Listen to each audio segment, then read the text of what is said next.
Good morning, students. Mr. Keener here. So I've got a lot of questions about this particular assignment, and it is a tough one, which is why I gave you a couple days to do it. Also, I kind of screwed up the explanation as I adjusted the problem to fit with what else we were doing in the week. So I hope that you were able to figure it out. If not, read the description now. Should be a little clearer. So the purpose of this method, ContainsWord, is to return true or false based on if it finds a complete word in the sentence. Hopefully the output guide helped you, so you would understand what it needs to do rather than reading the explanation. My bad. All right, so this is a problem that starts off relatively simple. You know exactly what you need it to do, and you can visualize and conceptualize what you need it to do, but when it comes to actually coding it, it's extremely complex. And this really highlights the differences between, what a human is good at doing versus what a computer is good at doing. This is something that seems extremely simple for a human, but is actually a little bit more complicated for a computer. So let's go ahead and dive right in.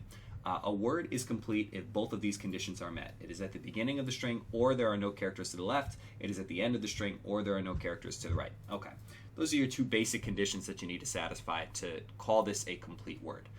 Let's go ahead and start coding our method with something basic. We first need to find where the index, where that keyword is inside of the string. So index equals str.index of keyword. Now, what I always say is the more variables, the better. I like storing things that I'm pretty sure I'm going to use more than once into a variable because that makes it a lot easier to code later. It makes it a lot easier to read later, which then makes it a lot easier to debug if I run into any errors as I go. All right, so index represents the index of the first character. Remember, that's important. Just the first character, not the entire word, but the first character of that word. And it doesn't recognize if it's a complete word. It's just finding that string of characters. So if it's looking for Q-U-I-C-K, it's just going to find the first index of the first string of that matches Q-U-I-C-K. And it will work the same for dog, D-O-G. It's going to find that. Now, it doesn't differentiate between the word dog and dogs in this case. It's still going to find those letters D-O-G and say, hey, this is the first index of the word dog. It doesn't know. That's what we're writing. We're writing the method that actually cares if it's a complete word or not. All right, so a word is complete if both of these conditions are met. So let's go ahead and put some code there, a little documentation there. We know we need to turn this into some Java code. So if it is at the beginning of the string, so if index equals 0, easy peasy, or there are no characters to the left. Okay, so if there are no characters to the left, all right, how do we recognize the index to the left of the keyword that we found? Well, if index represents the first character, then index minus 1 is going to represent the space directly to the left. Okay, well, but that's just a number though. So how do we get the character there? We could do str.char@, or we could do str.substring.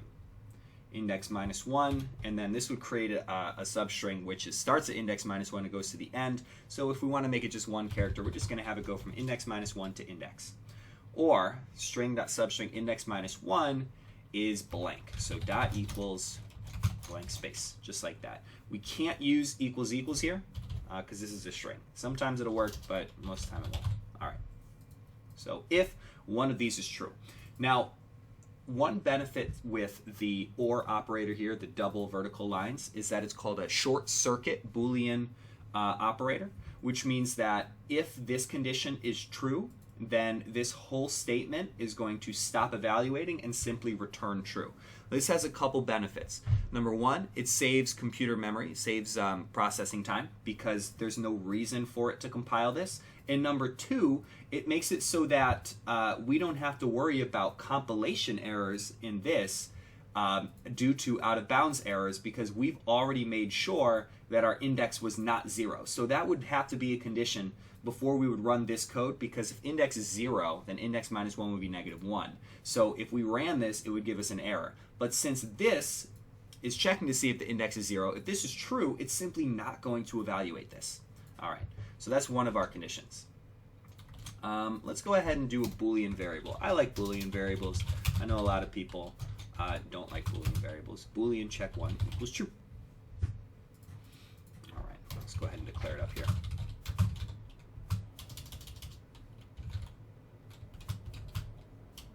Actually, you know what we can do?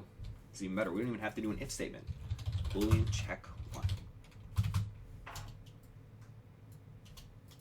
All right. You know what? Let's not overcomplicate this. Ironically, as I make an incredibly complicated statement. All right. So this is just one condition. Now, if we want this if statement to represent when both our conditions are met, then we have to include our other statement. So let's go ahead and add our and. If, let's put that in parentheses. Parentheses is just the best way to make sure that things evaluate the way you want them to. And, okay, so now we get to our second condition. Let's just go ahead and put it on a separate line. That makes it easier for us. It's okay, as long as we don't put a semicolon, it still treats it as the same line. And it is at the end of the string. Okay, so index equals. Now, if we did str.length -1, what that would check is to see if the index of the first character of our keyword is the last index in the string. But that doesn't really make sense because our keyword is going to be more than one character, which means that it can't be, the first index can't be the last index of the string. So we're not looking to see if the index of the first character of our keyword is at the end of the string. We're looking to see if the index of the last character in our keyword is at the end of the string. So the last character in your keyword is always going to be the index of the first character plus the length of the word. Now, once we do the math a little bit, and I'm a fan of doing this, just like actually take a look here and run some numbers in our head. If Q is index 4, the length would be 5, so then we'd be checking index 9. So 4, 5, 6, 7, 8, 0, 1, 2, 3, 4. Yep. So index 9. So if this is at the end, that means that the str.length function would be 1, 2, 3, 4, 5, 6, 7, 8, 9. So it would be at the end if the index of the last one, not the index of the last one, but if the index of the first one plus the length is equal to the length of the string.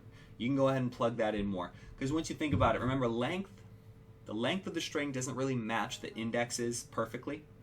And so that when we add the keyword.length to our index, really that's going to reference the index directly after our keyword. And that's going to be key for this next part. So, or, remember this two-part condition. So if it's at the end of the string, that's what we've checked there, index plus keyword.length is equal to string.length.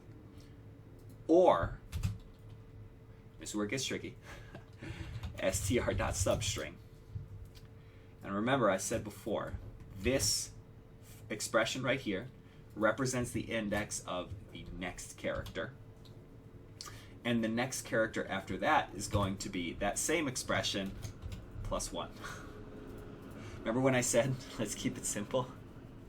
Apologies for that. All right, so here we go. Let's double check. One thing I like about Replit is it tells you where those parentheses match up, which is nice. Okay, now this is going to be the same thing as before. So we're checking to make sure that it's not at the end of the string before we evaluate this, because if it is, it's not going to evaluate that, and we're not going to get our out of bounds error.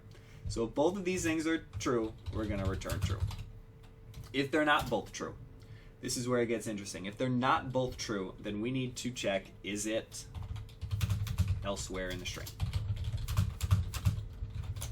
Because it's not always just going to be one instance of a particular string of characters in a string. Like in doggy, doggy, dog. If we're looking for the complete keyword dog, it's going to look for this. It's going to say, nope, not there, and then it's going to return false.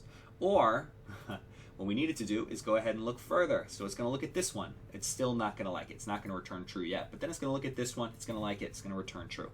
So we need to come up with a way to continuously search the rest of the string. Now, the rest of the string is an important concept to understand and to get practice with. So if we want to search the rest of the string, well, let's go ahead and change the string.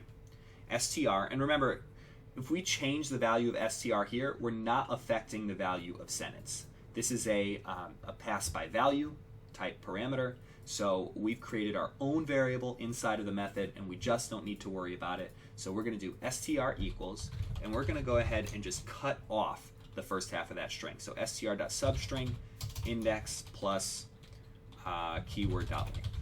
And remember, index plus keyword.length represents the next index after the keyword. So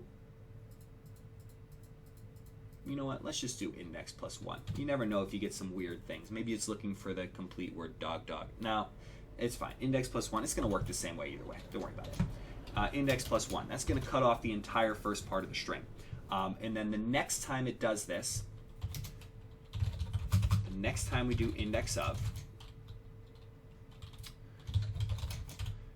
it's going to return the index of the next word. So it's going to return the index of the next word in the string, although the string is a little different. So it's basically just searching a string without that first part. And the actual index and how it relates to the original index in the sentence is not actually important for this method. Maybe it would be for a different day, but not for this particular method, so we don't have to worry about it. So index equals str.index of keyword. Now what we want to do is we want to repeat all of these things, but with our new index value. Now, instead of repeating all of these things, what we can do is put it in a loop.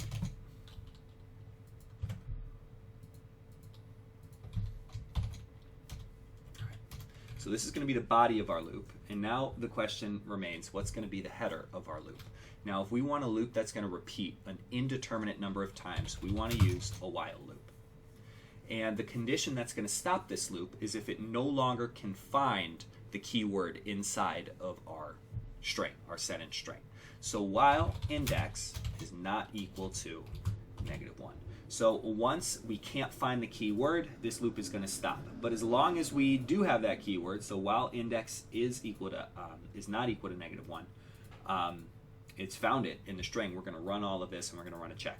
Now it's going to keep running this loop until either it returns true or until index is -1, at which point it's going to drop down here and it's going to return false. Okay, so I know we haven't used while loops a ton.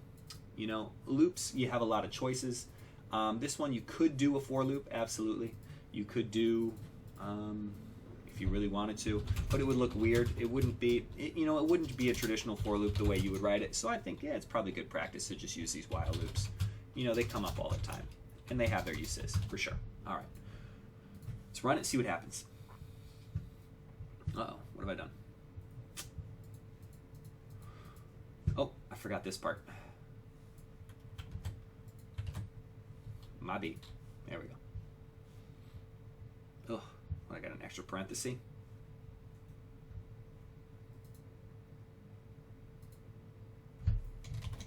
Let's see if that fixes it. I wasn't keeping track of my parentheses. That's what happens.